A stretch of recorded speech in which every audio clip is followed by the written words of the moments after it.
My name is Gilbert, 35, and I've built my life as an IT consultant in Boston through careful decisions and financial discipline. Growing up in middle-class Connecticut taught me responsibility early, while my sister Rebecca somehow skipped those lessons. I never expected a Thanksgiving invitation would come with conditions, especially not over refusing to co-sign a car loan. When my parents delivered their ultimatum, I stood firm, never imagining it would unravel everything I thought I knew about family. Before I tell you how my entire family history unraveled, let me know where you're watching from, and hit that subscribe button if you've ever had to stand your ground against family pressure. Growing up in Fairfield, Connecticut, shaped more than just my accent. Our neighborhood was quintessential suburban America. Manicured lawns, community barbecues, and an unspoken competition among families about whose kids were achieving more. Our two-story colonial with navy blue shutters sat on Maple Street, just 2 blocks from the elementary school where my mother Martha occasionally substituted while my father David climbed the corporate ladder at Hartford Insurance Group. The dynamic in our family was established early. I was the firstborn, the responsible one, who understood rules and consequences. By age 7, I was making my bed every morning without being asked. By 10, I was mowing lawns in the neighborhood for pocket money that mostly went into a savings account my father helped me open. My parents weren't particularly warm people, but they were consistent with me. Good grades and responsible behavior earned approving nods. Anything less received swift correction. Then Rebecca arrived 3 years my junior, and somehow different rules applied. Where I received structure, she received allowances. Where I faced consequences, she found exceptions. It wasn't that my parents were intentionally unfair. They simply responded differently to her tear-filled eyes and dramatic pleas in a way they never did to my logical arguments. "Your sister is more sensitive," my mother would explain, when I pointed out the double standards. "You're naturally more independent, Gilbert." And so our paths diverged further as we grew. I took AP classes, joined the debate team, and worked at the local hardware store during summers. College applications were a solo mission, researching scholarships, writing essays late into the night, and ultimately piecing together enough financial aid and part-time work to put myself through state without burdening my parents. Rebecca's high school years were a carousel of changing passions. One month it was photography, the $1,000 camera equipment my parents purchased. The next it was theater, enter private acting coaches and summer drama camps. Her grades were inconsistent at best, but her charm was undeniable. Teachers who had once praised my diligence now gushed about her creative spirit and unique perspective. College for Rebecca became a tour of expensive private institutions, each lasting roughly 2 semesters before she discovered it wasn't the right fit or didn't nurture her specific talents. My parents withdrew from their retirement savings more than once to cover the transfers and lost credits. When I carefully suggested community college might be a more economical stepping stone, I was labeled unsupportive. "Not everyone takes the conventional path, Gilbert," my father would say, signing another tuition check. By my late 20s, I had established my own IT consulting business in Boston, building it methodically from a single client to a steady roster of small businesses that valued my straightforward approach and reliable service. My apartment was modest but comfortable. My car practical but paid for, and my retirement accounts growing steadily. I dated occasionally, but hadn't found someone who shared my values of financial independence and planning for the future. Rebecca, meanwhile, had cycled through photography studios, interior design firms, and most recently, jewelry making. Each venture began with enthusiastic family funding and ended with mysterious circumstances that were never quite her fault. There was always someone who failed to recognize her talent or market conditions that unexpectedly shifted or partners who mismanaged the finances. And always my parents were there with a safety net that never seemed to teach her how to fly on her own. Despite these differences, I maintained a cordial relationship with my family. Holiday gatherings were predictable affairs.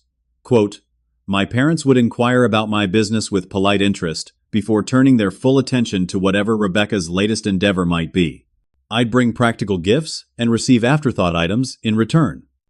The exception to this dynamic was my grandfather Harold, my father's father, a retired judge, whose quiet assessments of family situations often came in the form of knowing glances my way across the dinner table. "You remind me of myself," he told me once, while we cleared dishes after a particularly Rebecca-centric Thanksgiving dinner. Sometimes the responsible one carries a heavier burden but builds a stronger character. Those words sustained me through many family gatherings, where I felt more like an observer than a son. Grandfather Harold became my ally in a household where financial responsibility was preached to me but never enforced with my sister. His calls and occasional visits to Boston were bright spots in my otherwise solitary life. We never explicitly discussed the favoritism, but his recognition of it helped me feel less crazy for noticing it myself. What I didn't realize then was how these established patterns were building toward an inevitable breaking point, one that would reshape my understanding of family altogether. The cracks in our family foundation had been there all along, but it would take an unexpected loan request to finally split it wide open. The call from Rebecca came on a Tuesday evening in early November. I was just wrapping up a client meeting when her name flashed across my phone screen. We hadn't spoken in almost 3 weeks. Not unusual, as Rebecca only reached out when she wanted something. Gilbert. Big brother. Her voice carried that sing-song quality that immediately put me on alert. I've been thinking about you so much lately. Remember when we used to build those blanket forts in the living room, God? We were cute kids. This nostalgic opening was classic Rebecca, warming me up before the pitch. Still, I found myself smiling at the memory. The couch cushions never quite recovered from our adventures, I replied, settling in at my desk. What's going on, Becca? Can't a girl just call her favorite brother to catch up? She laughed. Actually, I'd love to see you. Are you free for coffee tomorrow? There's this amazing new place in Cambridge I've been dying to try. The next day found me at Lumiere Café, an overpriced establishment where single-origin coffee was served in handcrafted ceramic mugs for $16 a cup. Rebecca was already seated at a corner table looking every bit the aspiring artist in a flowy black dress and statement jewelry I assumed was her own creation. You look well, I said, taking the seat across from her. It wasn't just politeness. Rebecca had an undeniable glow about her, the kind that usually accompanied a new passion project. I feel amazing, she gushed, pushing an elaborate pastry toward me. I got this for you. They make them in-house. As I sipped the admittedly excellent coffee, Rebecca launched into an enthusiastic description of her jewelry business. According to her, it was finally taking off. She'd made connections with several boutiques in New York and had even been approached about creating custom pieces for a celebrity whose name she couldn't possibly reveal. But trust me, you'd be impressed. That's great, I said cautiously. I'd heard similar optimistic beginnings before. Are you showing at any local galleries? Oh, that's small thinking, Gil. I'm beyond the local scene now. She pulled out her phone and began scrolling through photos. Actually, that's part of why I wanted to meet. I've been invited to several high-end trunk shows in the Hamptons this spring, and image is everything with these clients. She turned her phone toward me to reveal not jewelry but a sleek Mercedes SUV glossy black with chrome detailing. Isn't it gorgeous? It's the Mercedes-Benz GLC. The dealership is holding it for me.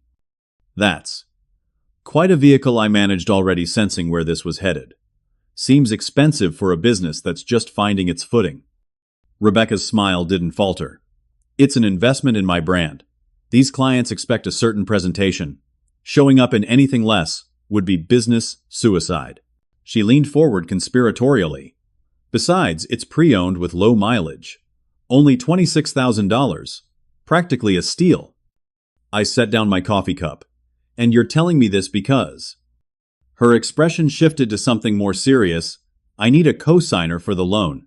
My credit is still recovering from that whole disaster with the studio space last year, and the dealer won't approve financing without someone else on the paperwork.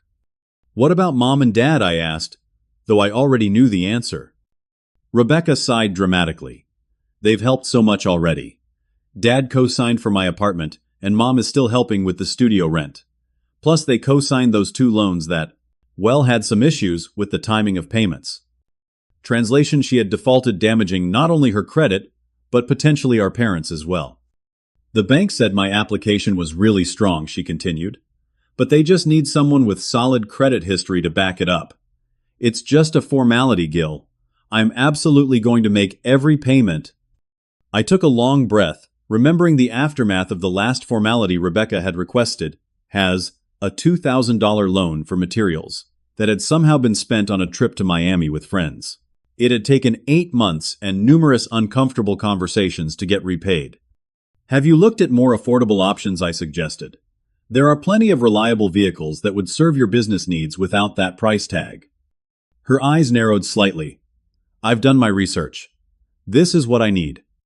Over the next hour, Rebecca alternated between detailed fantasies about her business future and increasingly direct requests for my financial support. I listened carefully, asking questions about her business plan, revenue projections, and existing client base. The answers were vague and aspirational rather than concrete. That evening, I called my friend Mike, who had been through similar situations with his own brother. The way I see it, Mike said after I explained the situation, co-signing means you're not just agreeing to be responsible for the debt if she defaults, you're enabling a pattern that hasn't changed in 20 years. His words resonated with me. Later that night, I did something I should have done immediately. I researched Rebecca's jewelry business online. Her website showcased beautiful pieces, but had no e-commerce capability. Her Instagram had fewer than 300 followers. There were no reviews, no press mentions, no evidence of the flourishing enterprise she had described.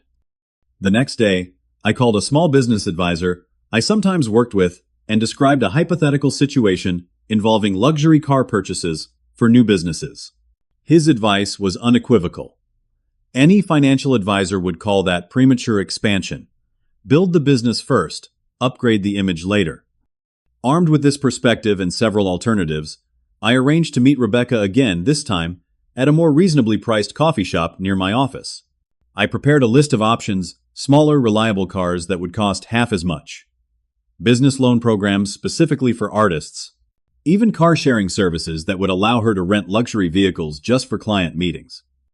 I arrived early and chose a quiet corner table rehearsing my talking points.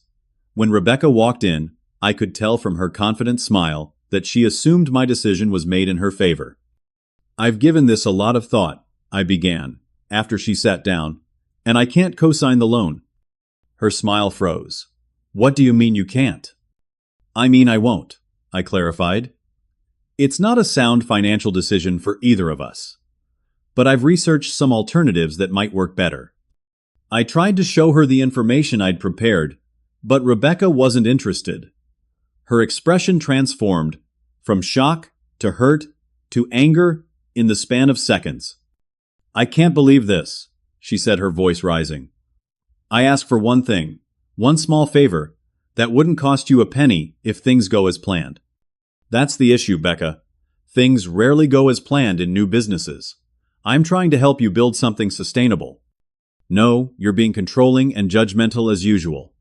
Her voice carried across the coffee shop, causing several patrons to glance our way. You've always been jealous of my creativity, because you're so boring and conventional. I kept my voice level. This isn't about our differences. It's about making responsible financial decisions. It's about family loyalty, which you clearly know nothing about. She was nearly shouting now. You sit in your perfect little life, judging everyone else, but when someone needs you, you hide behind your precious financial principles. An older woman at a nearby table gave me a disapproving look, clearly assuming I was the villain in this public drama. Rebecca, please lower your voice. We can discuss this rationally. There's nothing to discuss. You've made it clear where I stand with you. She stood abruptly, gathering her designer purse. Don't worry, I'll remember this the next time you need something from family. I'm still family, even when I don't give you money, I said quietly. She leaned down, her voice suddenly cold and precise. Are you, though? Maybe you should ask Mom and Dad about that sometime. With that cryptic parting shot, she stormed out, leaving me with a half-dozen curious onlookers and a cold cup of coffee. In the days that followed, I tried calling Rebecca several times, but my calls went straight to voicemail. I sent a carefully worded text explaining my position again and offering to help her find other solutions. No response. Then came the call from my mother. Gilbert, how could you? Her voice was thick with disappointment. Your sister is devastated. Mom did? She explained the situation fully. This isn't about refusing to help her. It's about... It's about always having to do things your way, she interrupted. Rebecca has a real chance at success here, and you're standing in her way because of some rigid ideas about money. It became clear that Rebecca had presented a highly edited version of our conversation. My attempts to explain fell on deaf ears. My father's text message later that day was equally disheartening. Your sister has been crying for 2 days. Hope you're proud of yourself. The unfairness of it all left me reeling. The only voice of reason came from an unexpected source. My Aunt Claire, my mother's sister, who called seemingly out of the blue. I heard about the car situation, she said, without preamble. For what it's worth, I think you're making the right call. Rebecca needs to learn financial independence at some point. Her support was followed by a brief call from Grandfather Harold, who didn't specifically mention the situation, but somehow let me know he was on my side. Standing your ground isn't always popular, he said, but it's necessary for a man of principle. This too shall pass, Gilbert. But as Thanksgiving approached, it became increasingly clear that this family dispute wasn't going to blow over as previous disagreements had. Something fundamental had shifted, and I was about to discover just how deep the fault lines in our family really ran. The coffee shop incident with Rebecca was just the opening act of what would become a family drama of unexpected proportions. After leaving me surrounded by judgmental onlookers, my sister apparently went straight to our parents' house, where she delivered a performance worthy of a Lifetime Achievement Award. I pieced this together from a reluctant conversation with my cousin Jennifer, who had been visiting my parents when Rebecca arrived. According to Jennifer, my sister burst through the front door in tears, collapsing into my mother's arms with heaving sobs about my cruelty and abandonment. I've never seen anything like it, Jennifer told me over the phone, her voice lowered, as if someone might be listening. Aunt Martha was practically hyperventilating with her. Uncle David kept pacing and muttering about that boy, which I assume meant you. Did Rebecca mention it was about co-signing a $26,000 car loan? I asked. Not exactly, Jennifer admitted. The way she told it, you had crushed her dreams and called her business worthless. She said you told her she would never amount to anything and should get a real job like yours. I closed my eyes, absorbing this creative reinterpretation of our conversation. None of that happened, Jen. I figured as much. That's why I'm calling. What actually went down? After I explained the real situation, Jennifer sighed heavily. That sounds more like the Gilbert I know. Look, I shouldn't tell you this, but they were still talking when I left, and Rebecca was pushing hard for some kind of family response to your behavior. Just be prepared. Her warning proved prescient. The next day, I received a series of increasingly hostile text messages from my father. Your mother hasn't slept. Hope you're satisfied. Family supports each other when it matters. Thought we raised you better. Rebecca says you laughed at her business. Is that the son we raised? Each message twisted the knife a little deeper, not just because of the accusations, but because not once did either parent ask for my version of events. The presumption of guilt, without trial, was particularly ironic, given my grandfather's career as a judge. I tried calling twice, but my attempts went to voicemail. After the second call, I received a terse text from my mother. We need some time. Please respect that. The one-sided excommunication was bewildering. In my 35 years, I had never been the family troublemaker. I had never required financial bailouts or created dramatic scenes. Yet somehow, I was now cast as the villain for declining to entangle my finances with Rebecca's demonstrably unreliable history. After 3 days of this treatment, I received an unexpected call from Aunt Claire again. This has gotten out of hand, she said without preamble. I just had lunch with your mother, and she's convinced you've launched some kind of vendetta against your sister. That's absurd, I replied, pacing my apartment. I simply declined to co-sign a loan for a luxury car she doesn't need and can't afford. I know that, and if Martha weren't so emotionally wrapped up in Rebecca's drama, she'd know it too. Aunt Claire had always been the practical one in my mother's family. But here's what you need to understand, Gilbert. This isn't really about the car. What do you mean? There was a long pause before she continued. There are complexities in your family that go back many years. Things you might not be aware of. Like what? It's not my place to get into all that. Just know that your parents have their own reasons for being particularly protective of Rebecca. It doesn't make their behavior right, but there's context you may not have." Her cryptic response left me with more questions than answers. But before I could press further, she changed the subject. "Have you spoken with your grandfather about all this?" "Briefly. He seemed to understand my position. Harold has always seen things clearly. Talk to him again, Gilbert. He might have insights I can't offer." After we hung up, I called Grandfather Harold and arranged to meet him for lunch the following day.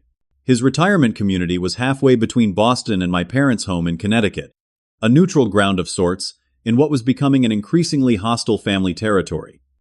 We met at a quiet diner he favored where the waitresses knew him by name and brought his usual club sandwich without being asked.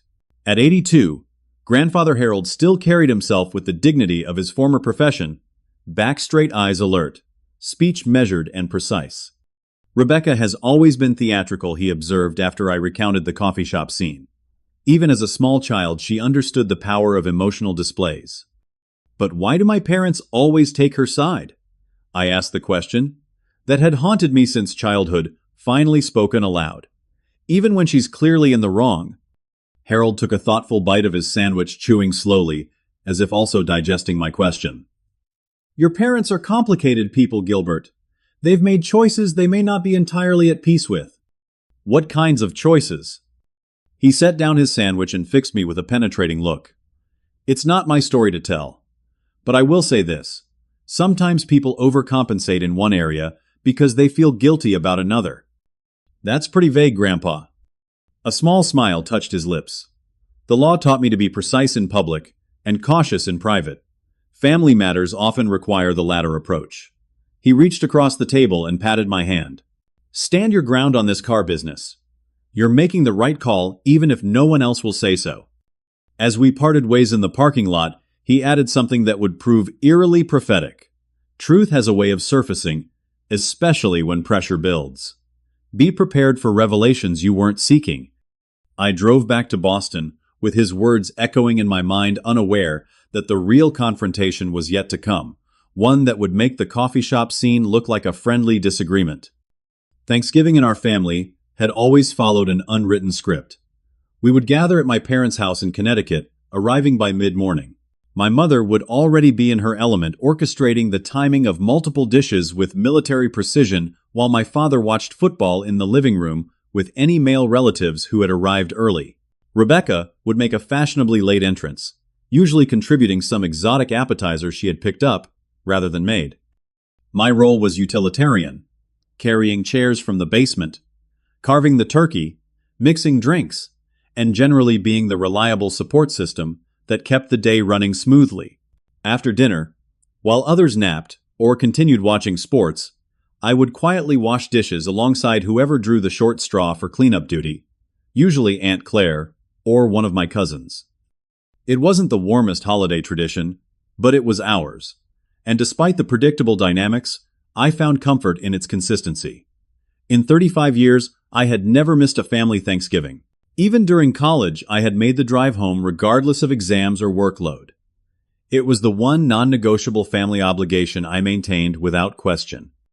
Which is why the phone call I received 2 weeks before Thanksgiving hit with particular force. It was a Tuesday evening, and I was reviewing quarterly projections for a client when my phone rang with my parents' home number. Given the recent silence, I answered with cautious optimism. "Hello, Gilbert." My mother's voice was strained, as if she'd been crying. "We need to talk about Thanksgiving." "I was planning to be there around 11 as usual," I said. "Do you need me to bring anything specific this year?" There was a pause, then a muffled sound that suggested she had covered the mouthpiece to speak to someone else. When she returned, her voice was even more brittle. "That's what we need to discuss. Your father and I have been doing a lot of thinking and, well, perhaps he should explain." There was a shuffling sound, and then my father's voice came on the line, formal and distant, as if speaking to a difficult client rather than his son. "Gilbert, this situation with your sister has become untenable. She's devastated by your refusal to help with her business, and frankly, your mother and I are disappointed in your lack of family support." "Dad," I tried to explain. "Let me finish," he interrupted. Rebecca will be here for Thanksgiving along with the rest of the family. She's in a fragile state, and we need to consider her feelings. And my feelings don't matter, I asked, an edge creeping into my voice, despite my best efforts. What matters is that this family functions harmoniously. Rebecca is willing to move forward if you apologize and reconsider your position on the loan. I sat up straighter, scarcely believing what I was hearing. Are you saying my invitation to Thanksgiving is conditional on me co-signing Rebecca's car loan? I'm saying that until you make things right with your sister, it would be best if you didn't attend this year. His tone was that of someone discussing a minor schedule adjustment rather than banishing his son from a family holiday. Let me get this straight, I said slowly. You're uninviting me from Thanksgiving unless I agree to financially entangle myself with Rebecca's questionable business venture. Don't be dramatic, Gilbert. We're simply asking you to apologize for hurting your sister and to support her business aspirations as family should. By co-signing a $26,000 loan for a luxury car she doesn't need and likely can't afford. My father's sigh conveyed infinite patience with my supposed unreasonableness. The bottom line is this. You can't come to Thanksgiving until you apologize to Rebecca and reconsider your position on helping her. That's our decision as the heads of this family. The finality in his voice left no room for negotiation. My mother came back on the line briefly, adding tearfully, "Please think about what family really means, Gilbert," before hanging up. I sat in stunned silence, phone still in hand, trying to process what had just happened. In all our family disagreements over the years, never had my place at the table been questioned. It was an unprecedented escalation that transformed a financial disagreement into a test of family loyalty. That night I called Mike and met him at a local bar where the background noise would mask any unwanted emotion that might break through my carefully maintained composure. "They're bluffing," Mike said, after I recounted the conversation.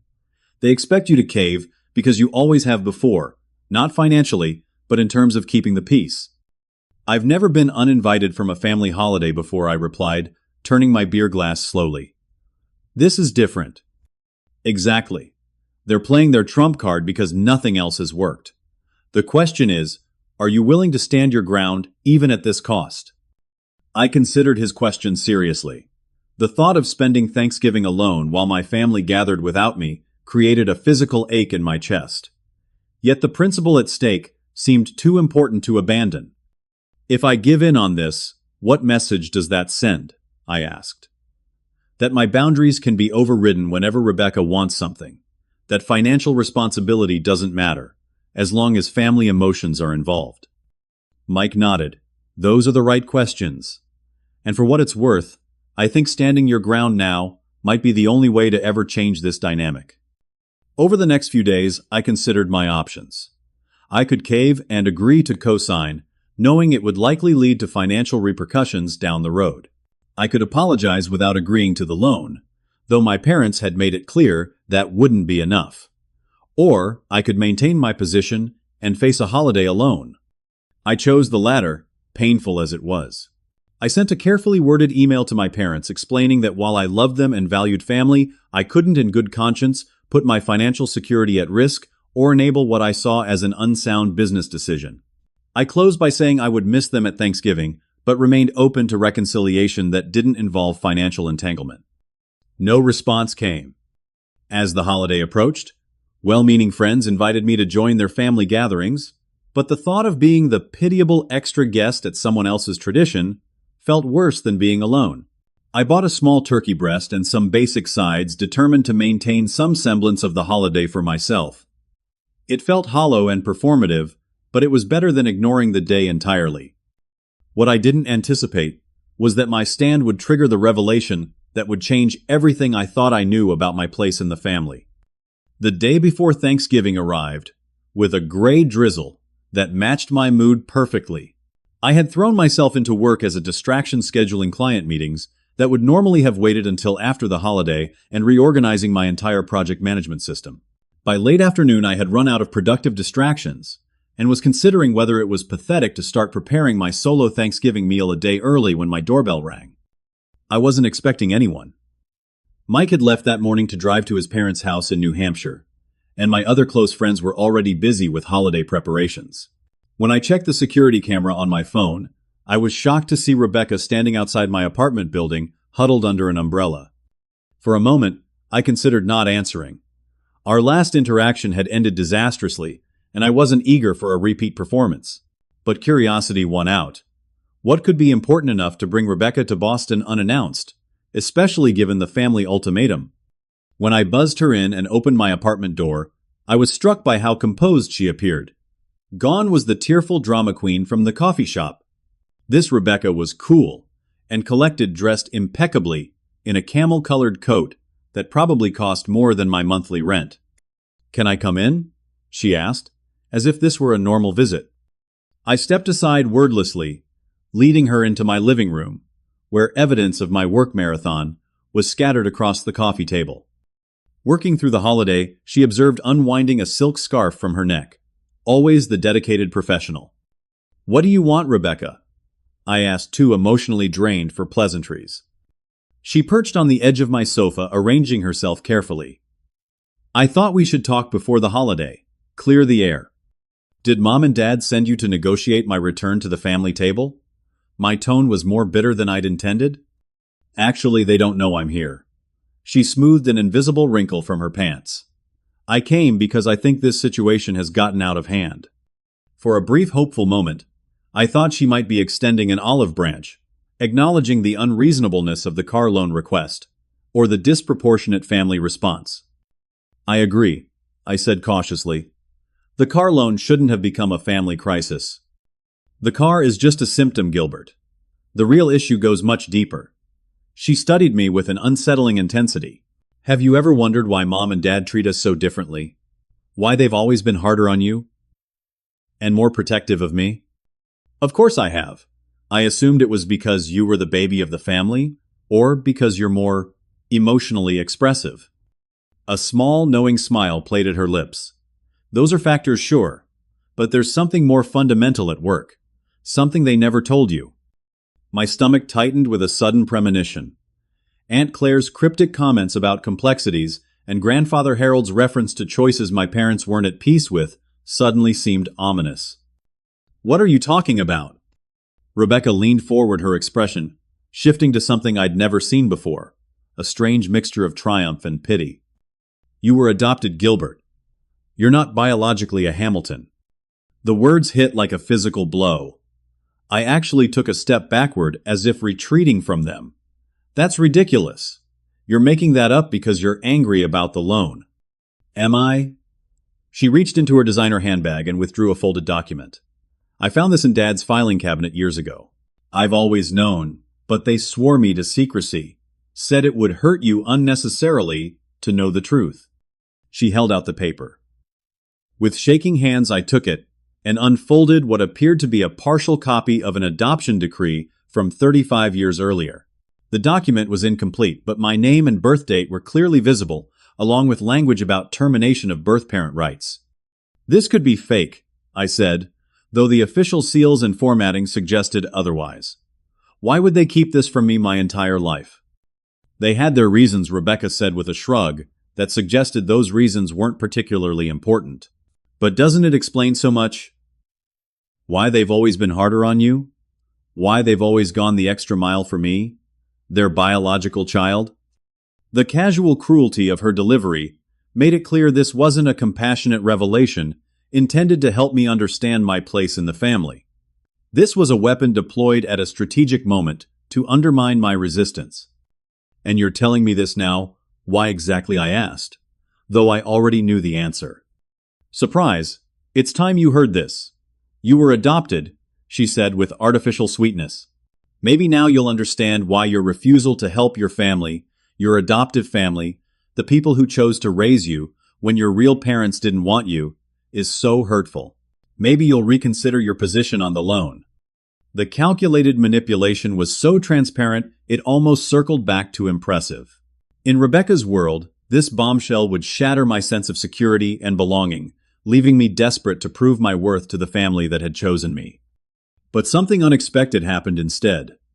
As the initial shock receded, I felt a strange clarity emerging. Pieces of my childhood that had never quite fit suddenly locked into place. The physical dissimilarity between myself and my parents, my father's emotional distance, my mother's overcompensating attention to Rebecca. Surprise accepted, I said, quietly, handing the document back to her. Rebecca blinked, clearly thrown by my reaction. What? I said, surprise accepted. If this is true, and I'll need to verify that with more than a partial document you found, it doesn't change who I am or my position on the loan. Her expression darkened. You really don't get it, do you? You're not a real Hamilton. You never have been. That's why you don't belong at Thanksgiving unless you start acting like family. As she delivered this parting shot, something shifted inside me, not breaking but realigning. The hurt was still there, profound and raw, but alongside it was a strange sense of liberation. If I wasn't biologically connected to this dynamic, perhaps I didn't need to accept it as my inevitable inheritance. I think you should leave, I said evenly. She stood gathering her coat with deliberate movements. Don't bother calling Mom and Dad tonight. They're hosting the extended family for pre-Thanksgiving drinks, and they've already told everyone you won't be there tomorrow. Quite the topic of conversation, I imagine. After she left, I sat motionless on my sofa for nearly an hour, the partial adoption document she'd left behind resting on my coffee table like a live grenade. Eventually, I picked up my phone and tried my parents' number, knowing they wouldn't answer during their gathering, but needing to make the attempt anyway. As expected, the call went to voicemail. I spent the evening in a daze, searching old family photo albums for signs I should have recognized. There were few baby pictures of me compared to the extensive documentation of Rebecca's early years. In group shots, I noticed for the first time how much more I resembled my mother's brother than my father. Small comments over the years, a distant relative remarking on how I must take after some obscure branch of the family tree, or my mother tensing whenever someone mentioned how unlike my father I was, suddenly took on new significance. By midnight, exhaustion overtook the adrenaline that had kept me pacing, and I collapsed into a fitful sleep filled with dreams of locked doors and family gatherings viewed through windows from the outside. Thanksgiving Day dawned with the kind of crisp, clear skies that normally heralded a perfect holiday. I had barely slept, my mind racing with questions about my identity and the family that had kept it a secret from me for 35 years. Around 9 in the morning, I finally worked up the courage to call my mother directly. She answered on the fourth ring, her voice hushed, as if speaking from a closet. Gilbert, I can't talk long. I'm in the middle of preparing the turkey. Is it true? I asked without preamble. Was I adopted? The silence that followed was answer enough, but eventually she sighed, a sound so heavy with resignation that it seemed to travel across the phone line with physical weight. Rebecca told you. It wasn't a question. We were going to tell you when the time was right. When would that have been, Mom? When I turned 40-50. At your funeral. Don't be dramatic, Gilbert. These things are complicated. Her voice took on the defensive tone I knew well. We only wanted to protect you. From what? The truth about who I am. From unnecessary pain. It doesn't change anything. You're our son in every way that matters. The platitude rang hollow given the Thanksgiving ultimatum still in effect. Except when I don't do what Rebecca wants. Then, I'm disposable. That's not fair. This situation with your sister has nothing to do with your adoption. Doesn't it? Rebecca seems to think it explains why you've always treated us differently. My mother's sharp intake of breath suggested Rebecca had overstepped some unspoken family boundary. Your sister shouldn't have said that. Look, I need to go. The family will be arriving soon. We can discuss this after the holiday. The holiday I'm not welcome to attend unless I co-sign Rebecca's loan, I reminded her. Gilbert, please. It's Thanksgiving. Her voice cracked slightly. Don't make this harder than it already island. I'm not the one who made it hard, Mom. After we hung up, I felt hollowed out, emptied of the anger that had sustained me through the night and left with only a profound sadness. I moved through my apartment like a ghost, half-heartedly preparing the small turkey breast I'd bought for myself. The pathetic scene, a single man cooking a miniature version of a family feast, felt like a metaphor for my entire existence. Around noon, when I knew my family would be gathering for appetizers and drinks before the main meal, I turned off my phone. I couldn't bear the thought of sitting by it, hoping for a last-minute reprieve that wouldn't come. Instead, I threw myself into cooking with mechanical precision, as if perfectly executed mashed potatoes could somehow fill the void expanding inside me. I had just put the turkey in the oven when my doorbell rang again. Assuming it was a package delivery, I opened the door without checking the camera and found Grandfather Harold standing there, a small cooler in one hand and an envelope in the other. "You look terrible," he said, by way of greeting. "Going to invite me in?"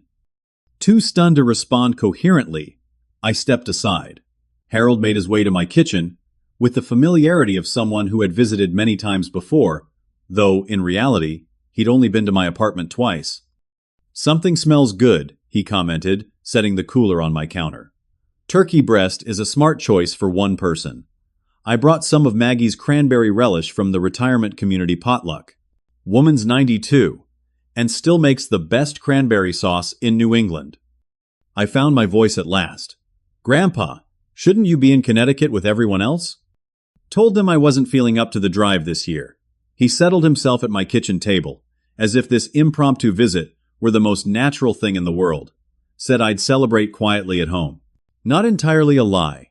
I'm just celebrating at your home instead of mine. "Does that mean you know about the adoption?" Harold's eyes, still sharp despite his age, held mine steadily. "I've known since the day they brought you home. Finest decision my son ever made, though he's handled it poorly since. Why didn't you ever tell me?" "Wasn't my place." He accepted the coffee I automatically prepared for him. "Your parents were adamant about handling it their way. I disagreed with keeping it from you, but ultimately, it was their choice to make." "Some choice," I said bitterly. "Let me grow up believing a lie." "Not a lie, Gilbert. An omission. You are their son. That part was never false." I sat across from him, hands wrapped around my own coffee mug for warmth. "Rebecca seems to think it explains why they've always favored her." Harold's expression darkened. "Rebecca has always had a talent for weaponizing whatever information falls into her hands. The adoption and their treatment of you two are related, but not in the way she implies." "What do you mean?" "Your parents adopted you after years of fertility struggles. When Rebecca came along naturally 3 years later, a surprise they hadn't thought possible, they saw it as some kind of miracle. But instead of simply celebrating their good fortune, they developed a strange guilt about you."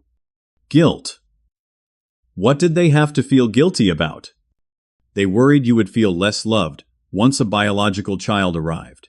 So, they became extremely rigid with you, setting high standards, enforcing strict rules, while being permissive with Rebecca to compensate for the supposed disadvantage you faced." He shook his head. "Completely backwards psychology, if you ask me. They should have treated you the same, but they convinced themselves this bizarre approach was somehow fair. And no one thought to tell me any of this. For 35 years, I advocated for telling you from the beginning. By the time you were a teenager, they had convinced themselves that revealing the truth would devastate you." He took a slow sip of coffee. "The longer they waited, the harder it became to find the right moment. Classic procrastination with life-altering consequences." His matter-of-fact assessment somehow made the situation both more and less painful. More because the deception had been so unnecessary. Less because it hadn't stemmed from rejection, but from misguided protection. "And now Rebecca has used it as leverage in a fight about a car loan," I said. I don't even have words." "Your sister has her own demons to wrestle," Harold said, with unexpected compassion. "Living as the miracle child created its own pressures. Not that it excuses her behavior, mind you." We sat in silence for a moment, the quiet broken only by the hum of my oven and the distant sounds of traffic below my apartment windows. It struck me that this was perhaps the most honest conversation I'd ever had with any family member. "I brought you something," Harold said, finally pushing the envelope across the table. "Been holding on to these for years, waiting for the right moment. Seems that moment has arrived, though not as I'd hoped." I looked at the envelope with trepidation. "What is it?" "Some answers. Not all of them, but perhaps enough to help you move forward." With hesitant fingers, I opened the envelope and withdrew several folded documents. The first was a complete copy of my adoption decree, not the partial version Rebecca had shown me. The second was a sealed letter with my name written on it in unfamiliar handwriting. The third was a bank statement from an account I'd never seen before. "What is this?" I asked, holding up the statement. "A trust fund established by your birth mother when she placed you for adoption. She was very young, just 19, but came from a family with some means. She wanted to ensure you could attend college without financial burden." I stared at him in disbelief. There was a trust fund for my education, but I took out loans. I worked multiple jobs through college. Harold's expression was grim. "Another decision your parents made. They felt accepting the money would somehow diminish their role as your real parents. So they never told you about it or accessed it. The funds have been sitting in that account, accumulating interest for decades." The revelation hit me like a physical blow. All those years of struggle, of careful budgeting, and exhausting work schedules, when there had been money specifically intended to ease that burden. It was almost too much to process, on top of everything else. "The letter is from your birth mother," Harold continued. "Written when you were born to be given to you when you were old enough to understand. Your parents kept it at least, though they never delivered it." I held the sealed envelope with trembling hands, suddenly afraid of its contents. "Have you read it?" "Number. That's between you and her." He stood slowly, joints creaking with the movement. "I should head back before the roads get busy with holiday travelers. You have some reading to do, and I suspect you'll want privacy for that." At the door, he paused and looked back at me with unexpected intensity. "You're a good man, Gilbert. Whatever you discover about your origins, whatever fallout comes from this Thanksgiving debacle, remember that. The choices you've made, the principles you've stood by, those define you far more than DNA or family secrets." After he left, I sat with the documents spread before me, the turkey in the oven forgotten. The trust fund statement showed a balance that made my eyes widen. Decades of compound interest had transformed what must have been a modest initial deposit into a substantial sum.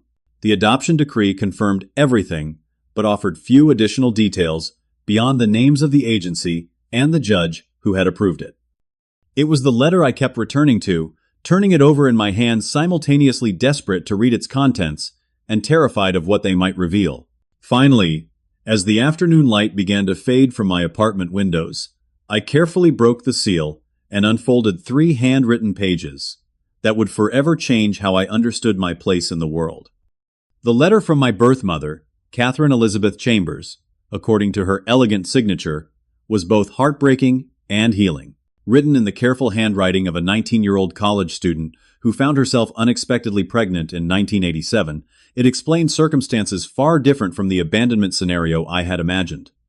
Catherine had been a freshman at Wellesley, the first in her family to attend college when she discovered she was pregnant. The relationship with my biological father had already ended, and though her family had the financial means to support her, she felt unprepared to raise a child while pursuing her education and career goals.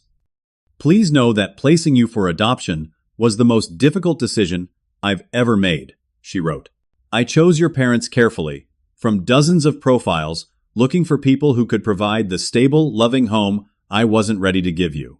They promised to nurture your intellect and encourage your independence, values I hold dear." The letter continued with hopes for my future and an explanation of the trust fund she had established.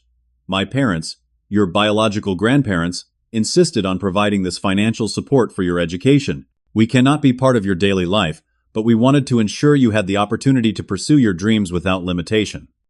She closed with an open door.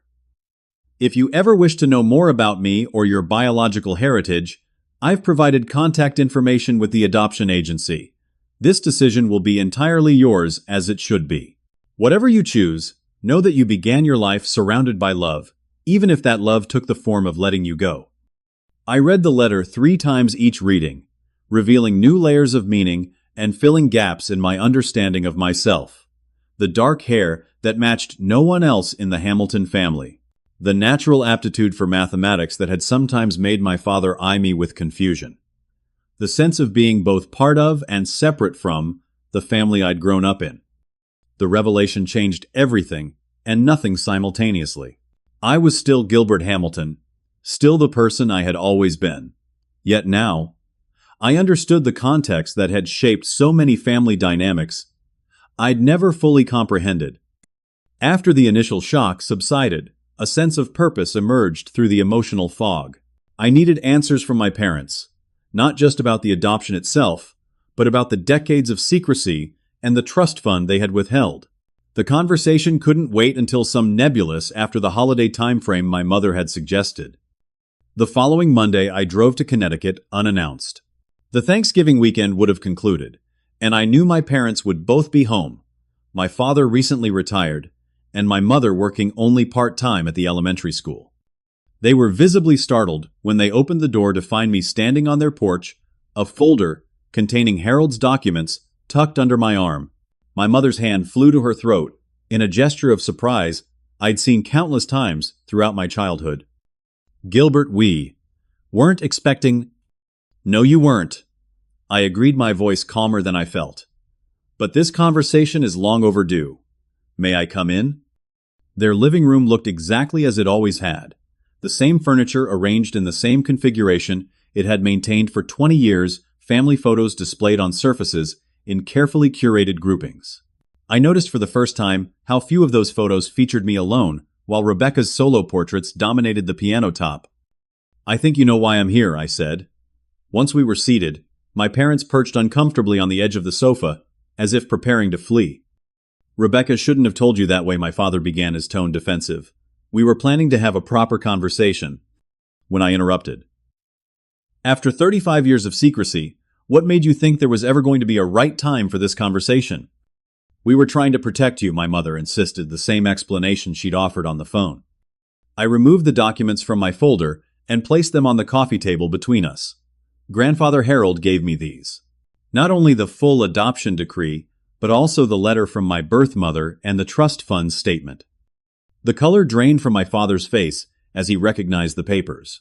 My mother made a small, distressed sound. "You kept a letter from my birth mother hidden for my entire life," I continued, "and you withheld a trust fund specifically established for my education, money that was legally and morally mine, while I worked multiple jobs and took out student loans to put myself through college." "It wasn't that simple," my father protested. "We felt accepting that money would create a divided loyalty. We wanted you to be fully our son, not constantly reminded of another family." "That wasn't your decision to make," I said quietly. "Just like keeping my adoption a secret wasn't your decision to make. These were my truths to know and my choices to navigate." "We thought we were doing what was best," my mother said, tears welling in her eyes. "We loved you so much, Gilbert. We were afraid of losing you. So afraid that you let Rebecca use my adoption as a weapon. So afraid that you excluded me from Thanksgiving when I wouldn't co-sign her loan." My directness seemed to shock them. For perhaps the first time, they were forced to confront the contradictions in their behavior, claiming deep love while allowing conditional acceptance. "Where is Rebecca anyway?" I asked, looking around the conspicuously quiet house. My parents exchanged a glance that spoke volumes. "She's not staying here anymore," my father admitted. "There was an incident after Thanksgiving dinner. As it turned out, flush with her victory in having me excluded from the holiday, Rebecca had overplayed her hand spectacularly. During dinner, she had made several comments about being the real Hamilton that had confused the extended family who knew nothing about my adoption. When questioned, she had revealed the secret to the entire table with what my Aunt Claire later described as malicious glee. The family reaction had been uniformly negative, not about my adoption, but about the decades of secrecy and Rebecca's weaponization of it. Several relatives had left the dinner early in protest, including Claire and her family. Grandfather Harold's conspicuous absence had already raised questions, and the revelation of why I was missing had transformed the traditional family gathering into what my father reluctantly characterized as a disaster. "Rebecca was upset that everyone took your side," my mother explained, dabbing at her eyes with a tissue. "She left that night to stay with a friend in New York." What my mother didn't mention, but I would later learn from Claire, was that Rebecca had also demanded the car loan be secured before she left, assuming the family turmoil would make my parents eager to placate her. Instead, my father had finally refused, sparking an argument that ended with Rebecca storming out while calling them hypocrites and traitors. As we continued our difficult conversation, layers of family mythology began to peel away. My parents admitted that their different treatment of us had indeed stemmed from misguided compensation for my adoption status, my being stricter with me to prepare me for the world while indulging Rebecca out of some bizarre guilt over having a biological child after adopting me. We thought we were balancing things, my father said, looking older than I'd ever seen him. It never occurred to us that we were creating the very inequality we feared. The conversation lasted for hours, painful but necessary.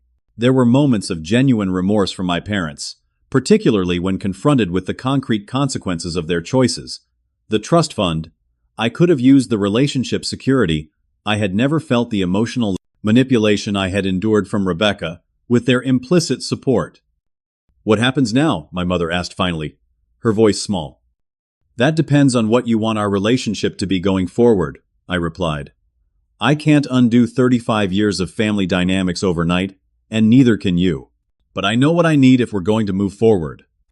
I outlined my terms, complete honesty about my adoption and any other family secrets, acknowledgement of the financial and emotional impact of their choices, respect for my boundaries with Rebecca, and a commitment to family therapy to address the dysfunctional patterns that had defined our relationships for decades. And the trust fund? My father asked cautiously. Legally, it's mine and always has been, I said, but I don't need it for education anymore. I'm planning to use part of it to take financial literacy courses, and then I'd like to teach those principles to both of you. Not to control your decisions, but to give you tools that might help prevent enabling Rebecca's financial irresponsibility in the future. To my surprise, they agreed to all my conditions, though, with visible trepidation about the family therapy aspect. We parted that evening with tentative plans for a Christmas gathering that would include a family meeting facilitated by a professional therapist, a far cry from our usual gift exchange and awkward small talk. In the weeks that followed, I used the information provided in Catherine's letter to contact the adoption agency. They had current information for her, now Dr. Catherine Chambers, a professor of economics at Northwestern University, married with 2 children. After careful consideration, I sent her a letter introducing myself and thanking her for the thoughtful words she had written 35 years earlier. Her response came quickly, a warm, emotional email expressing joy that I had finally received her letter and sharing her openness to whatever level of connection I might want. We arranged a video call where I met not only Catherine, but also her husband and my half-siblings, who had always known of my existence and welcomed the opportunity to know me. Meanwhile, my relationship with my parents entered a new phase. More honest, more equal, and paradoxically closer, despite the painful revelations that had precipitated the change. Our first family therapy session was awkward but productive, with my father particularly struggling to articulate emotions he had suppressed for decades. Rebecca remained distant, communicating with our parents, but avoiding me entirely. Through family grapevine, I learned she had found someone else to co-sign for a much less expensive car and had taken a job at a jewelry store while building her design business more gradually. Developments that suggested the Salmon LFD family earthquake had affected her too, perhaps for the better. The most profound change, however, was internal. Learning about my adoption and confronting the family secrets had forced me to reconsider my identity from the ground up. Who was I beyond the role I had played in the Hamilton family drama? What values and choices truly defined me? The trust fund provided unexpected freedom to explore these questions. While I maintained my consulting business, I also began volunteering with a financial literacy program for foster youth aging out of the system, young people navigating independence without family support, something I now realized I understood better than most. By the time Christmas arrived, bringing with it the planned family gathering, I had developed a new understanding of what family meant to me. The Hamiltons were still my family, flawed, complicated, but connected to me through decades of shared history that couldn't be erased. Catherine and her family represented a new branch of connection, not replacing what I had, but adding richness and context to my understanding of myself. Most importantly, I had begun building what my therapist called a family of choice. Deep friendships and mentoring relationships based on mutual respect and shared values, rather than obligation or biology. The Christmas gathering was smaller than traditional Hamilton holidays. Just my parents, grandfather Harold, Aunt Claire, and her husband and me. Rebecca had declined the invitation, saying she wasn't ready, which the therapist suggested we respect without judgment. After dinner, as we sat in the living room with cups of coffee, Grandfather Harold raised his mug in a small toast. To truth, he said simply. Long overdue, but still powerful. My father, in a moment of vulnerability I would have thought impossible, months earlier added quietly, and to second chances at being the family we should have been all along. Later that evening, as I prepared to drive back to Boston, my mother handed me a small package wrapped in simple silver paper. "What's this?" I asked. "We already did gifts." "This isn't a Christmas present," she explained. "It's something I should have given you years ago." Inside was a baby book, not the one I had seen occasionally throughout my childhood with its sparse documentation, but a detailed album chronicling my arrival into the Hamilton family. There were photos of my parents holding me for the first time, journal entries about their feelings as new parents, and mementos from my earliest days that had been kept hidden away all these years. "I made this when you first came to us," my mother said, her voice unsteady. "Then when Rebecca was born, and we made the decision not to tell you, I hid it away because I was afraid it would raise questions. That was wrong. Your story deserves to be acknowledged and celebrated, not concealed." As I drove home that night with the baby book on the passenger seat beside me and Christmas lights illuminating the neighborhoods I passed, I reflected on the extraordinary journey of the past month. What had begun with a simple refusal to co-sign a car loan had uncovered family secrets, revealed new branches of my identity, and ultimately led to greater authenticity in all my relationships. The family I have now, both by blood and by choice, is built on a foundation of truth, respect, and real love, not obligation or manipulation. Sometimes the hardest boundaries to draw are the ones that ultimately bring you the peace you never knew you needed. If you've ever had to stand your ground against family pressure or discovered uncomfortable truths about your past, I'd love to hear your story in the comments. How did you navigate those difficult waters? Remember that sharing our experiences helps others feel less alone in their struggles.